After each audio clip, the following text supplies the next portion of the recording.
Kamu pasti belum pernah mendengar tentang korugasi kan? Padahal sistem ini mungkin tersembunyi di dapurmu saat ini.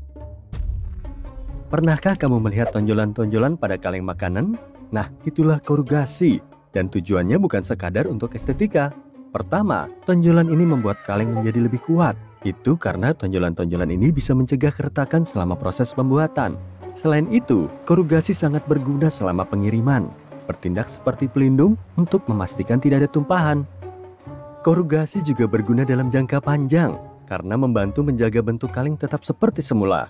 Bahkan ketika suhu udara terlalu panas atau dingin, korugasi ini memungkinkan kaleng untuk bernapas. Kaleng mengembang dan menyusut tanpa merusak logamnya. Kamu mungkin gak menyadari adanya retakan pada kaleng biasa, tapi bahkan celah terkecil sekalipun bisa menjadi jalan bagi bakteri jahat untuk bersentuhan dengan makanan. Korugasi juga menciptakan celah udara kecil ini. Jadi ketika kaleng dibuka, semuanya akan terbuka dengan lancar tanpa harus bersusah payah. Tahu apa lagi yang juga tidak butuh banyak usaha? Menekan tombol berlangganan dan menyukai video ini. Tahukah kamu ada tanaman di luar sana yang sangat bersemangat menggapai matahari sampai kamu bisa mendengarnya tumbuh? Kelembak, sesaat sebelum dipetik dari ladang, menyerap sebanyak mungkin sinar matahari yang bisa ia dapatkan untuk membuat glukosa. Setelah sesi berjemur ini, kelembak akan diangkut ke gudang yang gelap. Di dalamnya, ia terus tumbuh dan menggunakan glukosa yang tersimpan sebagai bahan bakar. Sejauh ini nggak ada yang istimewa, tapi di tempat yang gelap, nyaman dan hangat itu, kelembak mulai bertingkah aneh. Lingkungan itu mendorongnya untuk memanjangkan tubuhnya dengan harapan akan menemukan sinar matahari lagi.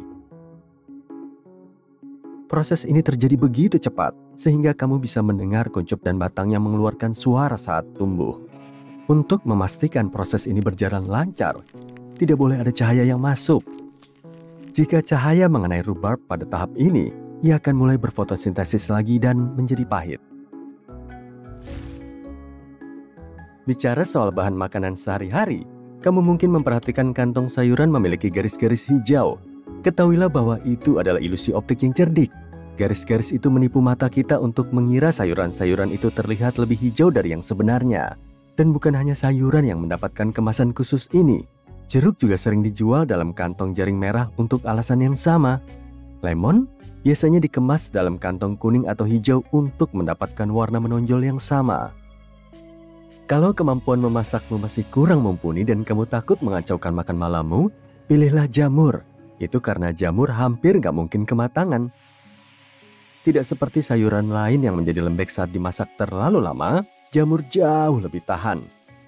Jamur memiliki zat menarik bernama kitin, sebuah struktur molekul yang berfungsi seperti baju zirah. Jadi, kamu bisa memasaknya sangat lama tanpa gosong. Donat memiliki lubang bukan untuk memudahkan kita mengambilnya. Kalau pernah coba membuatnya di rumah, kamu mungkin menyadari saat menggoreng donat. Bagian luarnya cepat matang karena minyak yang panas.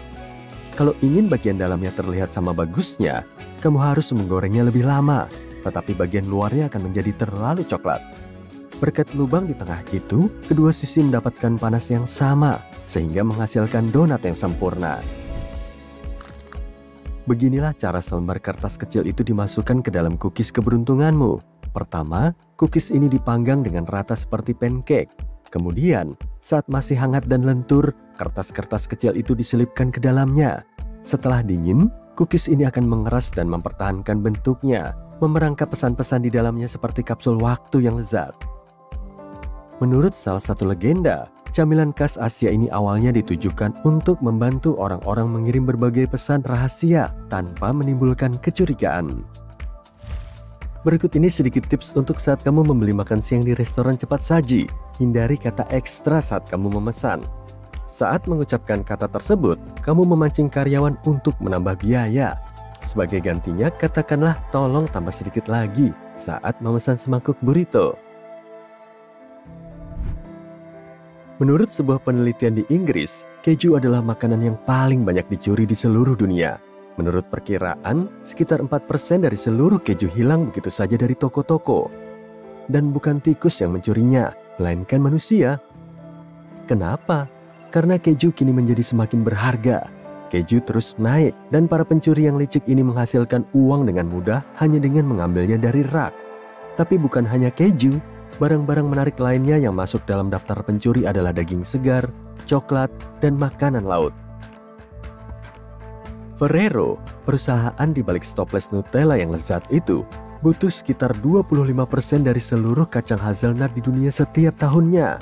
Jadi, bisa dibayangkan, 1 dari 4 kacang hazelnut akan berakhir di stopless coklat.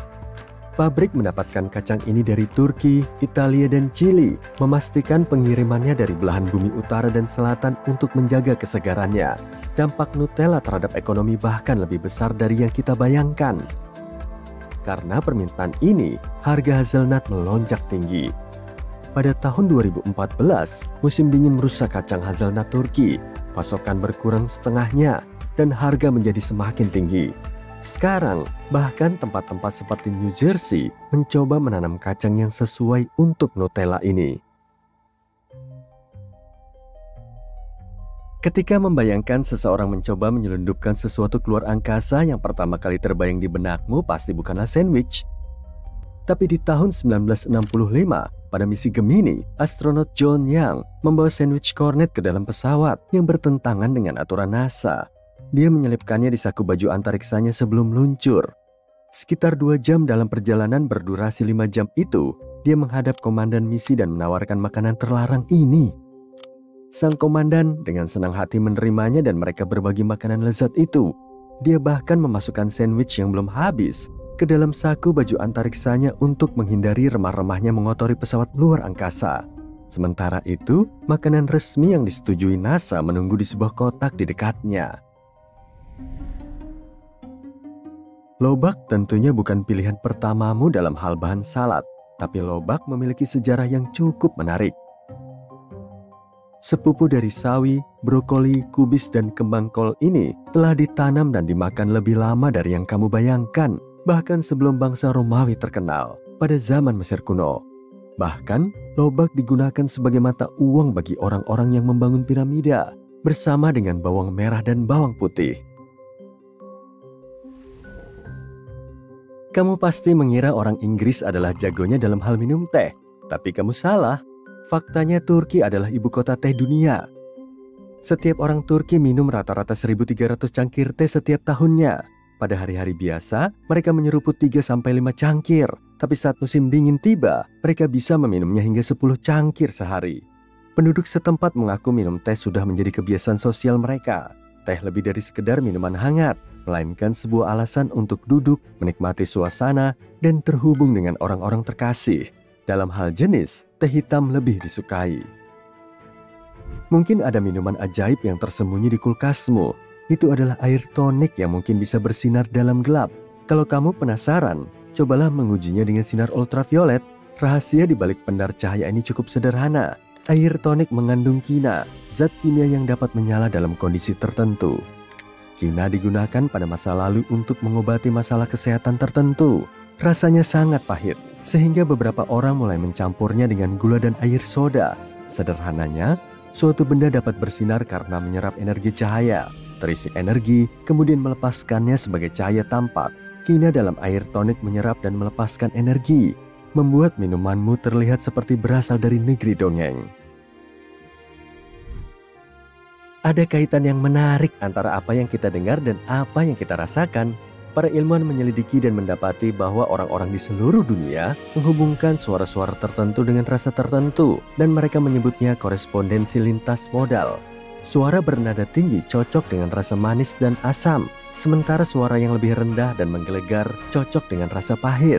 Untuk staccato, bayangkan sensasi renyah, dan jika halus dan mengalir, bayangkan sensasi lembut. Bahkan ada yang menemukan musik yang dapat meningkatkan rasa coklat. Dalam penelitian ini, ketika seseorang mendengarkan musik manis bernada tinggi saat makan coklat, ia akan merasa coklatnya lebih manis dibandingkan ketika mendengar musik bernada rendah dan sumbang.